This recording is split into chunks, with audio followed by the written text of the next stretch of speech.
Satyendra ITI के digital learning class में आप सभी का स्वागत है। मैं विक्की सौरभ आज आपके सामने इंटरव्यू स्किल्स पार्ट 2 लेकर के आया हूँ।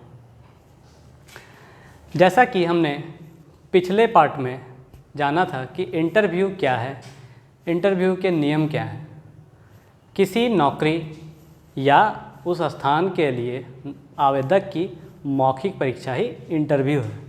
इस दौरान हमें कुछ ऐसे काम करने चाहिए जिनसे कि हम इंटरव्यू में सेलेक्ट हो सकें। आपने देखा होगा कि हम बहुत ऐसे कार्य करते हैं जिनमें हमारा एफ़र्ट तो 100% होता है लेकिन रिज़ल्ट ख़राब हो जाता है। ऐसा ही आप भी बहुत लोगों के मुंह से सुन चुके होंगे कि हमने इंटरव्यू तो बहुत अच्छे तरीके से दिया लेकिन हमें सेलेक्ट नहीं किया गया, रिजेक्ट कर दिया गया। तो ऐसे क्या कारण है, आज हम उन्हीं बिंदुओं पर चर्चा करेंगे और उनको ध्यान में रखेंगे। सबसे पहले हमें एक रात पूर्व ही अपनी सारी तैयारी कर लेनी चाहिए। अपने सभी डॉक्यूमेंट्स, ड्रेस, अपने शूज़ ये सब रेडी करके रखने चाहिए ताकि अगले दिन सुबह हम कोई डॉक्यूमेंट्स ना भूल जाएं या हम अपने ड्रेस को प्रेस ना कर सकें या शूज़ हमारे अनपॉलिश ही रहें। इन चीज़ों का ध्यान रखें। फिर जब हम इंटरव्यू स्थल पर पहुंचेंगे तो उस दौरान हम अपने आप को पूरी तरह से कंप्लीट करके जाएं। इंटरव्यू स्थल पर आधे घंटे पूर्व पहुँचें और अपने आप को सुसज्जित करके पहुँचें। अपने आप में अपना ड्रेस, अपने शूज़, अपने डॉक्यूमेंट्स कंप्लीट हों। ड्रेस फॉर्मल ड्रेस होनी चाहिए, कैजुअल या और कोई ड्रेस नहीं होनी चाहिए। फॉर्मल ड्रेस में फुल शर्ट, फुल पैंट और टाई, शूज़ आते हैं। शर्ट और पैंट ऐसे कलर के होने चाहिए जो कि सामान्य दिखें। भड़कीले रंग या चुभते रंग वाले ड्रेस नहीं होने चाहिए। भड़कीले रंग से तात्पर्य है कि बहुत ज़्यादा गहरे रंग नहीं होने चाहिए, जैसे लाल, हरा, पीला, ये रंग ज़्यादा आकर्षित करते हैं। ऐसे रंग नहीं होने चाहिए, सामान्य रंग होने चाहिए। ड्रेस में भी आपके jeans, T shirts, sports shoes या कोई भी ऐसे ड्रेस नहीं होने चाहिए जो कि असुशोभित लगे। इस दौरान आप अपने आप को एक फॉर्मल व्यक्तित्व में ढालें। फॉर्मल ड्रेस में जनरली सफ़ेद शर्ट, ब्लैक पैंट और ब्लैक शूज़ आते हैं। आवश्यक हो तो आप टाई भी यूज़ कर सकते हैं। इस दौरान आप अपने ड्रेस को अच्छे तरीके से कंप्लीट करके जाएं। कभी कभी हम ड्रेस तो पहन लेते हैं लेकिन जल्दी जल्दी में कुछ छोटी छोटी गलतियां हो जाती हैं जो कि हमें रिजेक्ट करा सकती हैं। जैसे कि आप देख सकते हैं कि ये कॉलर, आप देखें ये कॉलर पीछे से ये खड़ा है और सामने से नॉर्मल लग रहा है। तो बहुत व्यक्ति के साथ ऐसा भी हो जाता है कि उन्हें यह पता नहीं चल पाता है कि उनके कॉलर जो है अतिरिक्त तरीके से हैं। दूसरा, बटन्स, ऐसे ध्यान दें, किसी किसी व्यक्ति के बटन खुले रहते हैं, उन्हें पता नहीं चल पाता है। कभी कभी कोई व्यक्ति अपने कॉलर को इस तरीके से भी रख सकते हैं। ऐसा ना करें, ये गलत तरीका है। बटन लगा के रखें और कॉलर को सही तरीके से रखें। आवश्यक हो तो टाई लगाएं। फिर होता क्या है कि हमारे हाथ के ये जो कप्स हैं, कुछ लोग ऐसे फोल्ड करके इस तरह से रहते हैं। उनको ऐसा अच्छा लगता है, उनके मन में ये होती है कि इससे गर्मी नहीं लगेगी, लेकिन ऐसा बिल्कुल नहीं है। अगर गर्मी का मौसम रहेगा तो आपको गर्मी बिल्कुल लगेगी। ऐसी बातें मन में ना लाएं, हमेशा कप्स को लगा के रखें। अब बात आती है कि आप ड्रेस तो पहन चुके हैं लेकिन उसको अच्छे तरीके से नहीं पहने हैं, तो वो भी आपको गलत छवि देगी। जैसे ड्रेस को अंडर शूटिंग करें। अंडर शूटिंग करने में भी होता क्या है कि जब आप अंडर शूटिंग करते हैं, आगे से तो आपका ड्रेस कंप्लीट अंडर शूट रहता है लेकिन पीछे से इस प्रकार यह निकला रह जाता है और आपको पता नहीं चल पाता है। तो ऐसे में आपकी वेशभूषा खराब लगती है। अगर आप बेल्ट यूज़ करते हैं और आपको बेल्ट भी यूज़ करना है तो उस दौरान आप बेल्ट को ध्यान रखें। बेल्ट कभी कभी किसी व्यक्ति का ऐसा रहता है, तिरछा रहता है, साइड चला जाता है, यह भी बहुत ख़राब लगता है देखने में। और ध्यान दें, विशेष छोटी छोटी गलतियों में एक यह भी आता है कि आपकी जिप खुली रह सकती है। इन चीज़ों का भी ध्यान दें। आपके कपड़े बहुत ज़्यादा टाइट नहीं होने चाहिए और ना ही बहुत ज़्यादा लूज़ होने चाहिए। महिलाओं में भी आपके कपड़े बहुत ज़्यादा टाइट ना हो और ना ही लूज़ हो। आप भी शर्ट और पैंट का उपयोग कर सकते हैं, और अगर सलवार कमीज़ है तो उनमें दुपट्टा पर्याप्त लगाएं। अगर आप घड़ी पहनते हैं तो घड़ी को अच्छे तरीके से हल्का दिखने के रूप में रखें, और अगर आप शूज़ पहने हैं उसमें स्पोर्ट्स शूज़ ना हो, कैजुअल शूज़ ना हो, उनमें फॉर्मल शूज़ ही हो। काले या भूरे रंग के आप फॉर्मल शूज़ यूज़ कर सकते हैं, वो भी अच्छी तरह से पॉलिश्ड किए हुए। गंदे शूज़ आपकी छवि खराब कर सकते हैं। आप ध्यान दें कि आपके कपड़े गंदे नहीं होने चाहिए। आप अगर फॉर्मल ड्रेस भी पहन के जा रहे हैं और अगर आपका कपड़ा गंदा है तो वह भी आपका इमेज खराब करेगा। आपके शरीर से दुर्गंध नहीं आनी चाहिए, आपके शरीर में हल्की खुशबू आनी चाहिए। इसके लिए आप थोड़ा फ्रेग्रेंस परफ्यूम यूज़ कर सकते हैं।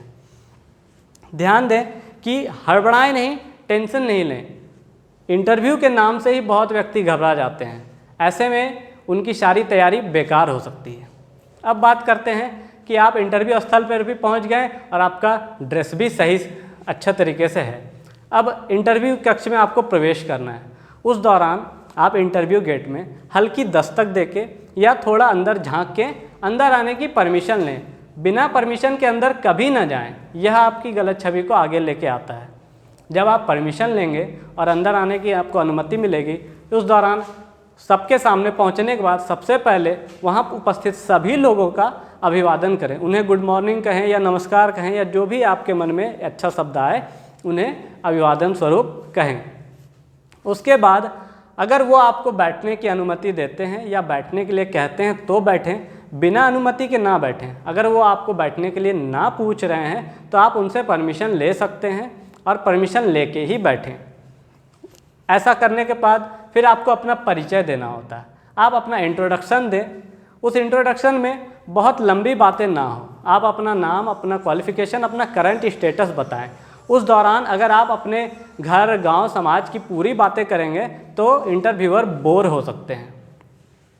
क्योंकि इंटरव्यू एक औपचारिक वार्तालाप है तो इसको परीक्षा के रूप में बिल्कुल भी ना लें, इसको एक सामान्य बातचीत के रूप में लें। अब बात करते हैं कि आपके बाहरी व्यक्तित्व की। आपके कपड़े भी सही होने के बाद भी अगर आपकी दाढ़ी मूंछ बहुत ज़्यादा बड़े हैं तो भी यह आपके व्यक्तित्व को ख़राब कर सकते हैं। आप अपने आप में यह ध्यान रखें कि आपका बाहरी व्यक्तित्व, आपका पर्सनालिटी सही हो। आपका बाल अच्छे से कटे हों, आपकी मूछें अच्छे से कटी सबरी हों, और अगर महिलाएं हैं तो उनके हाथ में नेल पॉलिश सामान्य रंग के हों और नाखून ना बड़े हों। यह बिल्कुल आवश्यक है, इसको ध्यान में रखें। अपने डॉक्यूमेंट्स को, अपने सभी डॉक्यूमेंट्स को क्रमबद्ध करंट स्टेटस के अनुसार सजा कर रखें, अपने एक फाइल में सुसज्जित रूप से रखें, और बैठने के पश्चात इंटरव्यूअर के द्वारा मांगने के बाद उन्हें आगे दिखाएं। चूँकि इंटरव्यू में सामान्य परीक्षा के रूप में आपसे प्रश्न पूछे जाते हैं, आपका आकलन किया जाता है, आपके व्यक्तित्व की परीक्षा ली जाती है, इसलिए उस दौरान प्रश्नोत्तर के बीच में कभी भी कुछ ऐसे बात ना कहें जिससे आपकी अशिष्टता झलक जाए। इंटरव्यूअर के प्रश्नोत्तर में आपके व्यक्तित्व की परीक्षा के रूप में बहुत ऐसे प्रश्न भी होते हैं जिनसे कभी कभी आप नकारात्मक जवाब दे देते हैं। इसीलिए आप अपने उत्तर में किसी व्यक्ति, किसी धर्म, किसी राजनीतिक दल, किसी संस्था या कोई भी ऐसे शब्द ना बोलें जिनसे कि कटाक्ष के रूप में आपके शब्द बाहर आएँ। इन चीज़ों का विशेष ध्यान रखें। इंटरव्यूअर से अशिष्ट व्यवहार कभी ना करें। आप जब इंटरव्यू कक्ष में प्रवेश करें तो उस दौरान बहुत तेज़ी से ना चलें और इंटरव्यूअर के सामने कोई भी अशिष्टता ना झलकाएं, ना ही अपने पैर झुलाएं, ना ही इंटरव्यूअर से किसी भी तरह की अशिष्ट बातें करें। नेक्स्ट है, ध्यान से सुनकर समझकर उत्तर दें। इंटरव्यूअर आपसे जो भी सवाल करते हैं उस दौरान आप उनके शब्दों को ध्यान से सुनें। अगर आप जल्दी में, हड़बड़ी में कोई शब्द सुनकर गलत उत्तर देते हैं तो यह आपके लिए ही हानिकारक हो सकता है। हमेशा उनके शब्द को ध्यान से सुनें और अपने विचार, रटे रटाए उत्तर ना दें, अपने विचार उनके सामने रखें। अगर आप अपने विचारों को उनके सामने रखते हैं तो इंटरव्यूअर यह समझता है कि आपके सोचने की क्षमता बहुत अधिक है और आप अपने सोच से कुछ नया कर सकते हैं। अपना आत्मविश्वास बनाए रखें।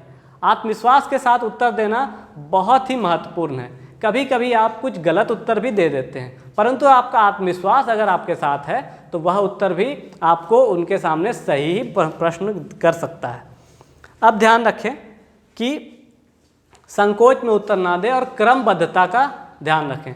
उत्तर देते समय, प्रश्न के उत्तर देते समय आप क्रमबद्धता का ध्यान रखें। उस दौरान आप कोई भी उत्तर सिलसिलेवार ढंग से दें, स्टेप वाइज दें, ऐसा करना अच्छा रहता है। ध्यान दें कि समाप्ति के बाद आपको उनको धन्यवाद देना है। जब वार्तालाप समाप्त हो जाए, इंटरव्यूअर से सारी बातचीत कंप्लीट हो जाए, तो उसके बाद उन्हें धन्यवाद अवश्य कहें। धन्यवाद के रूप में आप एक नोट भी उन्हें दे सकते हैं और जो अध्यक्ष हैं उनको भी उनके साथ धन्यवाद कर सकते हैं। जब इंटरव्यू समाप्त हो जाए तो इंटरव्यू कक्ष से निकलते के दौरान बहुत तेज़ी से ना जाएं। उस दौरान आप सामान्य रूप से चलें और इंटरव्यू के कक्ष के बाहर दरवाजे के पास आप पहुंचकर उनकी तरफ मुख करके दरवाज़ा धीरे से बंद करें। हमेशा क्या होता है कि हम सोचते हैं कि अब हमारा इंटरव्यू तो समाप्त हो गया, अब हम जल्दी से बाहर निकलें, तो उस दौरान जल्दी जल्दी चलने के बाद और ज़ोर से दरवाज़ा पटकने के बाद इंटरव्यूअर के सामने आपकी छवि खराब हो सकती है। इसलिए दरवाजे को धीरे से बंद करें और इंटरव्यूअर को थैंक यू कहें। आज के लिए इतना ही, धन्यवाद।